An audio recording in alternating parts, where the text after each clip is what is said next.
Hi everyone, welcome back to Corporate Decoder. Today we're diving into Etsy's latest filing. It's like peeking behind the curtain of your favorite online craft store. Maybe we'll learn just how much they mark up those hand-knitted scarves.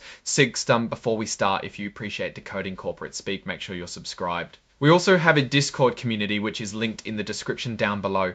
So this is an 8K report, a snapshot of significant events that Etsy wants to share with its investors.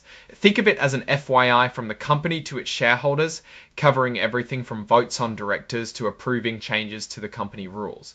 In this case, it's all about the results of their annual meeting held in June. First up, we have the election of directors. Essentially, shareholders got to vote on who sits on Etsy's board of directors, the people who help guide the company's overall strategy. Let's look at the numbers here. See, Andrew Ballard got around 54 million votes for, with about 16 million against.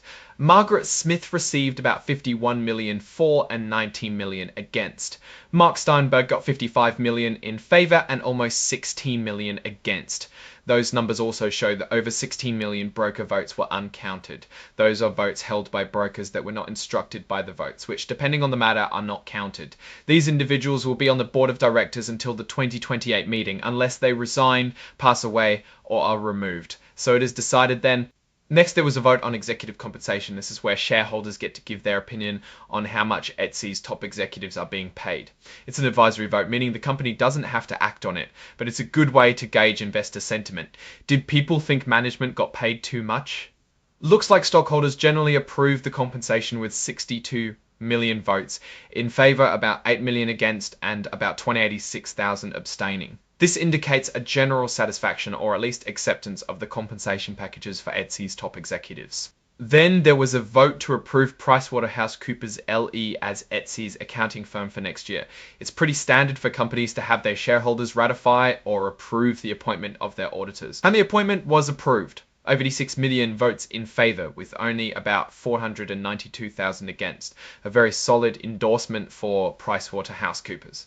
Finally, a vote to approve an amendment or change to Etsy's corporate certificate, which is essentially the company's rulebook. The changes to Etsy's certificate were approved with 70.5 million votes in favor and around 6,000 voting against. Again, over 16 million broker votes were not counted. I wish they would have elaborated here on what that amendment was about, because now I'm really curious why people voted against it. Lastly, the filling mentions exhibits. Among them is the cover page XBRL data file. This is basically the digital DNA of the report. It shows how what we talked about is structured, categorized, and tagged. Think of it so computers can easily read and analyze it, which is important for regulatory filings. Now, what does all this mean? Well, it shows that Etsy is listening to its shareholders, or at least giving them a chance to voice their opinions. The votes on directors give us insight into who is steering the Etsy ship. It is also important to note that the vote on compensation is advisory, but it tells us whether shareholders are happy with how the executives are being paid.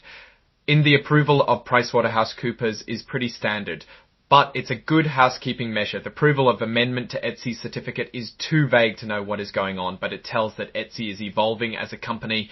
Looking at what we have here, Etsy seems to be on solid ground with its shareholders. The approval rates for most of the proposals were pretty high, suggesting that investors are generally happy with the company's direction. One thing I noticed is high amounts of broker non-votes for some of the proposals. That suggests some shareholders are not actively participating in the corporate governance, which is a lost opportunity to influence the company's decisions. Overall, I'd say Etsy is in a pretty stable position, but as always, it's important to keep an eye on these filings and see how things evolve over time. Alright, that's our breakdown of Etsy's latest filing. What's your take on these numbers and what they signal for the company's future? Drop your thoughts in the comments.